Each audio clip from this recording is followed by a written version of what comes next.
అంగుళాలు 3 అంగుళాలు, నేనేమో 5 అడుగులు 9-10 అంగుళాలు. నేను మా బంధువుల్లో అన్ని రకాల వాళ్ళు ఉంటాం. కొంతమంది నల్లగా ఉంటాం, కొంతమంది తెల్లగా ఉంటాం. ఏం చెప్తాం దీనికి? అర్థం పర్థం లేని మాటలేంటి ఇవన్నీ? ఇలాంటి మాటలతోటి దేశాన్ని విచ్ఛిన్నం చేయకండి. రాజకీయ వైరుధ్యాలు వేరు, ఆ వైరుధ్యాలు ఉండడం సహజం. వైరుధ్యాలు ఉన్నాయి అనే నెపం మీద దేశాన్ని ముక్కలు చేయకండి. దక్షిణాదినున్న సెంగోల్, ఉత్తరాదినున్న ఢిల్లీ పార్లమెంట్లో ఉంది. ఒకవేళ వైరుధ్యం వస్తే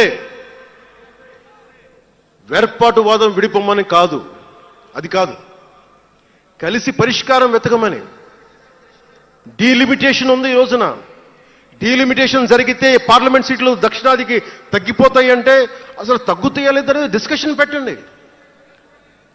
దానికి నేను రూపీ సింబల్ మార్చేస్తాను, నా భాషలో పెడతానంటే అప్పుడు మేము తెలుగులో కూడా పెట్టాలి. దానికి కన్నడ వాళ్ళు కన్నడలో పెట్టాలి, గుజరాతీ వాళ్ళు గుజరాతీలో పెట్టాలి, మహారాష్ట్ర వాళ్ళు మహారాష్ట్రలో పెట్టాలి. దేనికైనా ఒక వివేకం, ఆలోచన ఉండద్దా?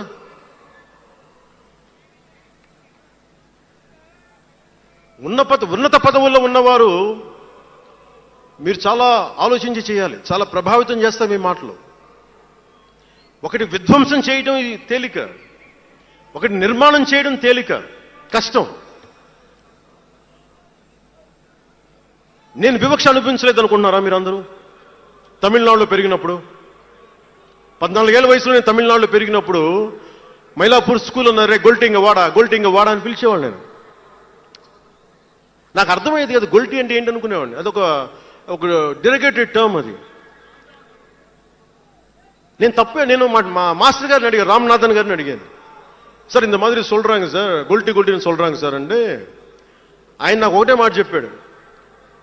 వాళ్ళని పిలిచాడు, వాళ్ళు తిట్టాడు. ఏదో ఏంటి సార్ గొల్టీ, ఎందుకు సార్ గొల్టీ మీనింగ్ అంటే ఆయన ఏదో నవ్వి వదిలేసి ఆయన ఒక మాట అన్నాడు, అరే தெலுங்குని రివర్స్ பண்ண గొల్టీ అని சொல்லுவாங்கடா, அப்படி என்ன பெரியார் தெலுங்குக்காரன் தான்டா, பெரியார் தெலுங்குக்காரன் தான், బలిజన్ నాయకుడు సార్ అవరు. ఆ టైంలో ఇప్పుడు మన తిరుపతి రాయలసీమలో ఉండే బలిజ నాయుడు కులానికి చెందిన వ్యక్తి పెరియార్ గారు, తెలుగు. ఆయన ద్రావిడ ఉద్యమ రూపకర్త. సో అందుకని భాషదేముంది, అందుకని దీన్ని పెట్టుకొని విధ్వంసం క్రియేట్ చేయడం సరైంది కాదు. నేను మీకోసం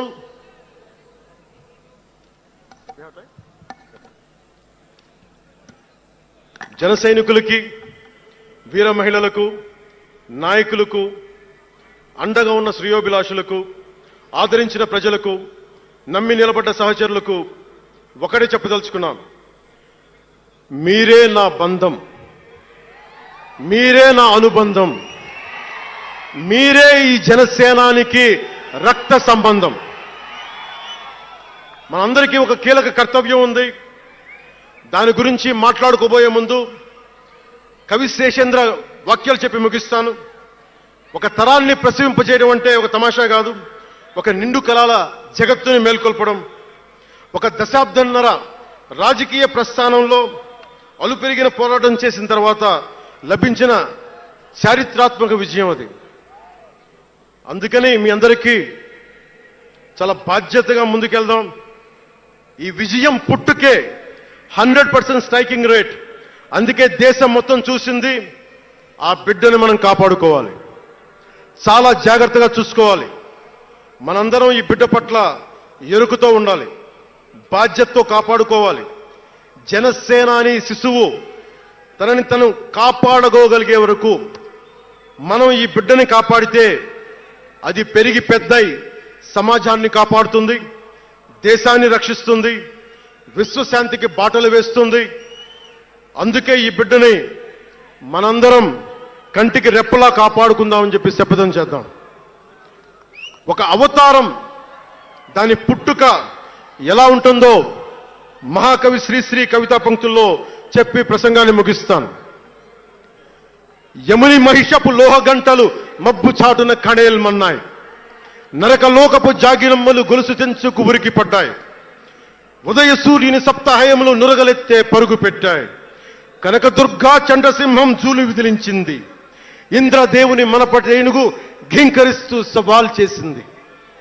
ఆది సూకర వేదవేద్యుడు గుర్ఘరిస్తూ కోరసాచాడు. పుడమ తల్లికి పురిటి నెప్పులు కొత్త సృష్టిని స్ఫురింపింపజేశాయి. పుడమ తల్లికి పురిటి నెప్పులు కొత్త సృష్టిని స్ఫురింపించాయి. దీనిని లోతుగా ఆలోచించి ఇక మన ఆలోచన తీవ్రత, భావ తీవ్రత అన్నీ ఉంటాయి. జన సైనికులు మీరు జాగ్రత్తగా ఉన్నంత కాలం మన ఎమ్మెల్యేలు అందరూ బాగుంటారు, మన మంత్రులందరూ బాగుంటారు, నేను కూడా బాగుంటా. మీరు డిసిప్లిన్లో పెట్టాల్సింది మమ్మల్ని కూడా డిసిప్లిన్లో పెట్టండి మీరు. అందుకని 11వ ఆవిర్భావ దినోత్సవం ముగించుకొని 12వ ఆవిర్భావ దినోత్సవం వైపు వెళ్తున్న మీ అందరికీ వచ్చినందుకు ప్రతి ఒక్కరికి ధన్యవాదాలు తెలియజేసుకుంటూ, మీ పెద్దలకి, నాకంటే వయసులో పెద్దైన వారందరికీ, మనం ఓడినప్పుడు 2019లో మిస్సాలు మెలేశారు, జబ్బలు చరిచారు.